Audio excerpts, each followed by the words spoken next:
Selamat pagi Bapak Ibu Saudara-saudara yang dikasihi oleh Tuhan. Selamat bergabung di dalam Sekar pagi ini. Kita akan memulainya dengan berdoa terlebih dahulu. Mari kita berdoa. Tuhan Yesus yang baik, kami bersyukur untuk hari yang baru yang Tuhan berikan. Ini adalah hari ke-11 di tahun baru dan Tuhan memberi kepada kami untuk kami bisa menikmatinya.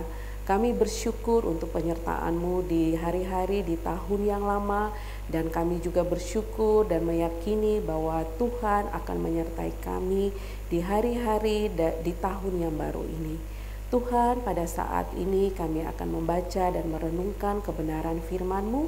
Kiranya Engkau menolong kami sehingga kami bisa mengerti apa yang akan kami baca, dan Roh-Mu yang kudus juga yang akan memampukan kami untuk kami nanti juga dapat melakukannya. Inilah doa permohonan kami ya Tuhan, terpujilah nama-Mu. Di dalam nama Tuhan Yesus kami berdoa. Amin. Pembacaan Alkitab terambil dari Galatia pasal 2 ayat yang ke-20 yang berbunyi, "Namun aku hidup, tetapi bukan lagi aku sendiri yang hidup, melainkan Kristus yang hidup di dalam aku. Dan hidupku yang kuhidupi sekarang di dalam daging adalah hidup oleh iman dalam Anak Allah yang telah mengasihi aku dan menyerahkan dirinya untuk aku." Bapak Ibu Saudara-saudara yang dikasihi oleh Tuhan, hidupku adalah Kristus memiliki arti atau makna yang dalam, bahwa kehidupan Kristus yang kita hidupi. Kehidupan kita adalah kehidupan sebagai perpanjangan kasih Allah, perpanjangan kasih Kristus. Sangat indah untuk diucapkan atau dipikirkan.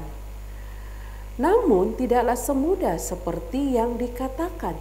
Di dalam pelaksanaannya seringkali hidupku adalah aku yang kita hidupi. Dan mengapa bisa terjadi demikian? Bapak Ibu Saudara-saudara, ini memperlihatkan bahwa kita kurang atau bahkan tidak menikmati hubungan kita dengan Kristus. Kita tidak menikmati hubungan kita dengan Kristus sebagai seperti gambaran seorang kekasih, seperti sepasang kekasih. Banyak orang Kristen tidak memiliki gairah atau hasrat kehidupan Kristen karena belum mengerti bahwa Kristus hidup di dalam diri mereka atau di dalam diri kita. Hidupku adalah Kristus merupakan gambaran kesatuan hidup kita bersama Kristus. Hidup kita menyatu dengan kehidupan Kristus. Hidup kita tidak bisa dipisahkan dari kehidupan Kristus. Kehidupan Kristus adalah kehidupan kita. Kita akan merasakan perubahan yang besar dalam hidup kita, seperti yang dialami oleh Rasul Paulus. Rasul Paulus menyadari bagaimana kehidupannya sebelum dan sesudah mengenal Kristus. Tuhan mengubah hidupnya ketika ia belajar untuk menikmati hubungan dia dengan Kristus. Ketika ia menyadari bahwa Yesus Kristuslah yang sungguh benar hidup di dalam dirinya, dan Kristus pula yang memampukan dia untuk menikmati hubungan bersamanya, walaupun dalam keadaan susah, sulit, keadaan senang, ia menghidupinya karena ia tahu bahwa Kristus akan menolongnya. Oleh karena itu ia berkata bahwa hidupku adalah Kristus. Seorang yang bernama Patsy Oda, seorang penulis buku Kerinduan Hati. Nah, buku Kerinduan Hati ini merupakan buku yang mengisahkan bagaimana kehidupan iman Patsy Oda bersama Kristus. Patsy bukanlah dari keluarga Kristen, ya. Tetapi sejak sekolah minggu dia mengenal Kristus melalui orang-orang yang ada di sekitar dia. Dan mungkin dia orang pertama yang percaya kepada Kristus di dalam keluarganya. Tidaklah mudah ya menjadi seorang pengikut Kristus di tengah keluarga yang semuanya notabene belum percaya kepada Kristus. Namun sejak mengenal Kristus, Pesti selalu mempunyai kerinduan untuk memiliki hubungan yang intim, hubungan yang erat dengan Kristus yang ia percaya. Pesti juga tidak mudah untuk menghidupi hidup sebagai pengikut Kristus di tengah keluarga yang bukan Kristus, tetapi Tuhan menolong Pesti dari hari ke hari sehingga dia bisa merasakan bahwa sungguh Kristus itu hidup di dalam dirinya. Pesti sangat menikmati hubungan atau relasi dia dengan Kristus, dan itu ia tuangkan di dalam buku yang tadi sudah disebutkan, yaitu buku Kerinduan Hati. Bagaimana dengan kita?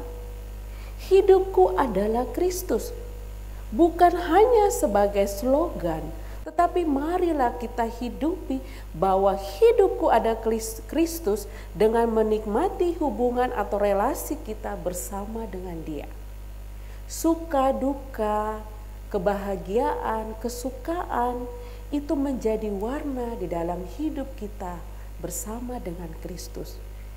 Roh Kudus yang berdiam di dalam kita akan menolong kita untuk kita bisa menikmati hubungan relasi kita dengan Kristus. Karena itu, marilah kita bersama-sama katakan, hidupku adalah Kristus. Amin. Mari kita berdoa. Tuhan, kami juga rindu seperti yang dikatakan oleh Rasul Paulus, bahwa hidup dia adalah Kristus. Hidupku adalah Kristus. Biarlah itu bukan hanya sebagai slogan semata, tetapi sungguh Roh-Mu yang kudus akan menolong kami untuk kami bisa menghidupi bahwa sungguh benar Yesus hidup di dalam diri kami, dan yang kami pancarkan itu adalah kehidupan Kristus. Tolonglah kami sebagai manusia yang rapuh, yang tidak berdaya, tetapi kami percaya Roh-Mu yang kudus akan menolong kami. Tuhan, berkati kami dan sertai kami sepanjang satu hari ini, sehingga kami bisa menikmati hubungan bersama Engkau melalui aktivitas-aktivitas yang kami lakukan. Inilah doa permohonan kami. Di dalam nama Tuhan Yesus kami berdoa. Amin. Selamat pagi Bapak Ibu Saudara-saudara, selamat beraktivitas. Tuhan Yesus memberkati.